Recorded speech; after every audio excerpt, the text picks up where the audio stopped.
Parlement représente les citoyens et légifère, c'est-à-dire vote les lois et contrôle l'action du gouvernement. En France, il est composé de 2 chambres. On parle ici de bicamérisme. Le Parlement français est donc composé de 2 assemblées, c'est-à-dire l'Assemblée nationale, dont les élus se font directement par le suffrage uninominal universel direct, c'est-à-dire par les citoyens, et il siège au Palais Bourbon, qui est aussi appelé la Chambre basse. Il est composé de 577 députés. Puis vous avez le Sénat qui siège au Palais du Luxembourg et dont l'élection se fait au suffrage indirect. Les sénateurs sont élus pour 6 ans et le renouvellement s'effectue par moitié, donc tous les 3 ans depuis 2011. Les sénateurs sont élus au suffrage universel indirect par 150 000 grands électeurs, c'est-à-dire des maires adjoints, des conseillers municipaux et d'autres élus comme les conseillers régionaux, par exemple. Il y a en France 348 sénateurs. Les 2 chambres traitent des mêmes textes de loi avec une différence qui est que l'Assemblée nationale aura toujours le dernier mot sur les textes afin que les débats ne s'éternisent pas. Elle a le dernier mot aussi puisque c'est la Chambre qui est élue directement par le peuple. Ils ne siègent pas ensemble, sauf dans le cadre d'un congrès, par exemple, en vue d'une révision constitutionnelle, d'une autorisation pour l'adhésion à l'Union européenne ou pour entendre une déclaration du président de la République et est convoqué par ce même président de la République ou lors d'une commission mixte paritaire, qui est un processus législatif composé de 7 députés et de 7 sénateurs pour discuter d'un texte. Les travaux des 2 chambres et le respect des débats se font sous l'œil du président de l'Assemblée nationale et du président du Sénat. Il faut savoir que le président du Sénat peut assumer l'intérim du président de la République en cas de vacance du pouvoir. Il faut aussi savoir qu'à la différence de l'Assemblée nationale, le Sénat ne peut être dissous par le président de la République, alors que l'Assemblée nationale peut être dissous. Ça fait d'ailleurs partie des prérogatives du président de la République, donc de son domaine réservé, même en cas de cohabitation. De son côté, l'île Maurice possède un parlement monocaméral et avec un speaker qui préside les débats. Il n'est pas forcément un membre du Parlement, suite à des réformes qui avaient eu lieu il y a quelques années de cela. Il est composé donc, ce Parlement, d'un président et de 70 membres, dont 62 sont élus pour un mandat de 5 ans, un suffrage universel direct, majoritaire plurinominal dans 20 circonscriptions. Et parmi ces membres, 8 membres sont des membres additionnels qu'on appelle les meilleurs perdants, donc best losers en anglais, désignés par la Cour suprême pour assurer une représentation équitable des ethnies et des religions minoritaires.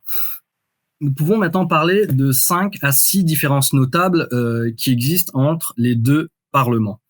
Il y a d'abord la procédure législative. Alors, en France, la procédure législative, on peut dire, peut comprendre 3 grandes phases. Vous avez le dépôt du texte, son examen par le Parlement, donc par l'Assemblée nationale et le Sénat, et ainsi que sa promulgation par le président de la République.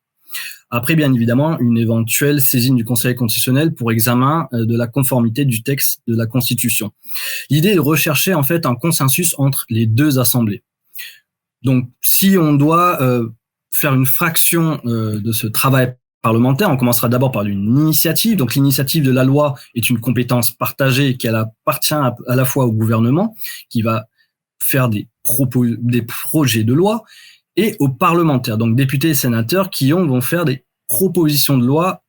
Et donc, en vue de leur adoption, l'ensemble des textes suivent la même procédure, celle de la navette parlementaire. C'est-à-dire qu'à l'article 45 de la Constitution, tout projet ou proposition de loi est examinée successivement dans les 2 assemblées du Parlement en vue de l'adoption d'un texte identique. Sur ce principe, il résulte que l'adoption définitive d'un texte implique son vote dans les mêmes termes par l'Assemblée nationale et par le Sénat au terme d'un mouvement de va-et-vient du texte en discussion entre les 2 assemblées. Il faut savoir qu'il y aura dans ce sens 2 lectures entre les 2 assemblées. Donc, cependant, le bicamérisme de la Ve République n'est pas totalement égalitaire et admet, on va dire, une prééminence de l'Assemblée nationale qui est élue au suffrage universel direct. C'est pour ça qu'en cas de désaccord entre les 2 chambres, le gouvernement dispose de la possibilité de faire statuer l'Assemblée nationale en dernier recours. Donc, vous avez un deuxième point qui est le dépôt. Les projets et propositions de loi doivent être examinés par les 2 chambres du Parlement. Le dépôt d'un projet de loi peut s'effectuer indifféremment sauf dans des cas spécifiques prévus par la Constitution au bureau de l'Assemblée nationale et du Sénat. En revanche, une proposition de loi doit être déposée obligatoirement sur le bureau de l'Assemblée nationale du parlementaire qui en est l'auteur. C'est-à-dire qu'un député ne peut pas faire une proposition de loi et déposer une proposition de loi devant le Sénat. Il faut aussi, dans ce cadre-là, faire attention à l'article 40 de la Constitution qui dispose que ne sont pas recevables les propositions de loi qui, lorsqu'ils seraient adoptés, auraient pour conséquence soit une diminution des recettes de l'État, soit une augmentation, une aggravation des charges publiques. Le texte est d'abord examiné par une commission permanente parlementaire, c'est-à-dire une commission compétente sur des domaines spécifiques. Il y en a 8 dans le Parlement français. Donc vous avez, par exemple, pour l'Assemblée nationale, des commissions de défense, des commissions des affaires culturelles et de l'éducation, des commissions des lois constitutionnelles, etc. Ou des commissions encore des affaires sociales. Donc, cette commission désigne un rapporteur qui étudie le texte et rédige un rapport. Il peut, comme les autres membres de la commission, proposer des modifications au texte de la future loi. C'est ce qu'on appelle en général des amendements. Le rapport est ensuite adopté par la commission et donc on va passer au vote par la première assemblée, qui est un 4e point, qui est donc les projets de loi et les propositions de loi après inscription à l'ordre du jour peuvent être examinées par la première assemblée où elles ont été déposées à l'issue d'un délai minimal de 6 semaines après dépôt. Une fois adopté, le texte est transmis à la seconde assemblée, c'est-à-dire elle passe par exemple de l'Assemblée nationale au Sénat. Et il faut savoir qu'au Sénat, certains textes peuvent être examinés selon la procédure de législation en commission. Dans ce cas, le droit d'amendement ne peut être exercé qu'en commission. La séance plénière est alors consacrée aux explications de vote et au vote du texte.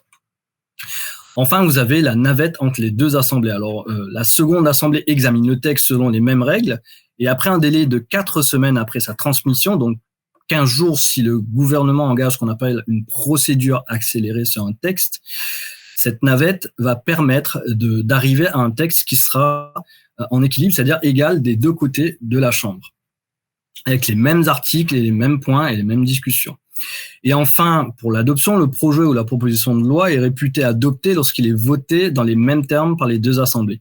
En cas de désaccord, le gouvernement peut convoquer ce qu'on appelle une commission mixte paritaire. Donc c'est une procédure qui est enclenchée après 2 lectures du texte par chaque assemblée, sauf si le gouvernement a engagé par exemple une procédure accélérée. Dans ce dernier cas, la réunion de la commission intervient après une seule lecture. En commission mixte paritaire est composée de 7 députés et 7 sénateurs qui doivent proposer un texte commun, voté ensuite par chaque assemblée. En cas d'échec, il y a une nouvelle lecture du texte qui a lieu dans les 2 assemblées et le gouvernement peut donner le dernier mot, comme je le dis, à l'Assemblée nationale du fait de son élection légitime par le suffrage universel direct, donc par les citoyens. Et enfin, vous avez la promulgation du texte qui fait partie de la dernière étape. Pour ce qui concerne le texte, donc, est adopté à l'issue d'un examen parlementaire, ensuite promulgué par le président de la République dans les 15 jours. Pendant ce délai, le président peut demander un nouvel examen du texte et le Conseil constitutionnel peut être saisi pour vérifier s'il n'est pas contraire à la Constitution.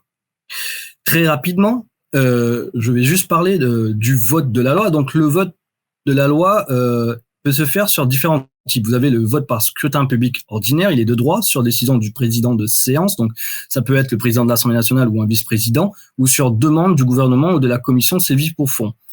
Puis, vous avez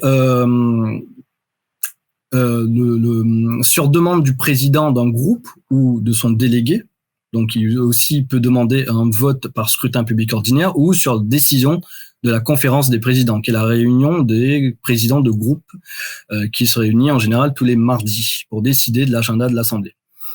La discussion en séance d'un texte législatif s'organise sur plusieurs phases. Donc, on avait dit l'examen de motions de procédure, la discussion générale et la discussion des articles et des amendements qui s'y rattachent. Donc, les motions de procédure peuvent être, par exemple, des motions de rejet au préalable qui reconnaît que le texte, par exemple, est contraire aux dispositions de la Constitution. Il y a aussi des motions de renvoi en commission qui veut dire qu'en cas d'adoption, permet de suspendre le débat jusqu'à une nouvelle présentation en commission permanente. On parlait des fameuses commissions permanentes tout à l'heure, des 8 commissions. Donc, pour avoir un nouveau rapport qui sera fait par un rapporteur. La discussion générale sera organisée par la conférence des présidents qui en fixe la fonction et l'importance du sujet et des observations des présidents de groupe, avec une durée qui sera répartie entre les groupes selon un système fondé sur la proportionnelle corrigée. C'est-à-dire que plus vous avez de députés dans un groupe, plus vous avez la possibilité de vous exprimer sur un texte. Les interventions des différents orateurs, députés présents dans l'hémicycle ou en commission se font article par article. Et puis sur les amendements. Les examens des articles sur les projets et les propositions de loi se font sur des amendements qui s'y rattachent. C'est-à-dire qu'un amendement qui n'a rien à voir avec le texte sera appelé un cavalier législatif et ne sera même pas discuté en séance. Il sera même arrêté avant d'arriver en séance. Ça veut dire que l'administration de l'Assemblée peut décider de dire, voilà, cet amendement est un cavalier, il ne sera pas discuté en séance, donc il n'existera même pas légalement, en fait. Puis, il dispose d'un certain nombre de temps de parole pour échanger sur différents amendements. L'Assemblée passera ensuite sur les discussions d'amendements qui peuvent prendre pour les différents auteurs de ces amendements 2 minutes par personne afin de débattre et de donner les arguments et les raisons pour lesquelles ces amendements sont mis en place. Voilà. Ça, c'est pour les débats. Bien sûr, je l'ai fait de façon très synthétique puisque ça prendrait quand même quelques heures à expliquer si on devait rentrer dans le fond du sujet.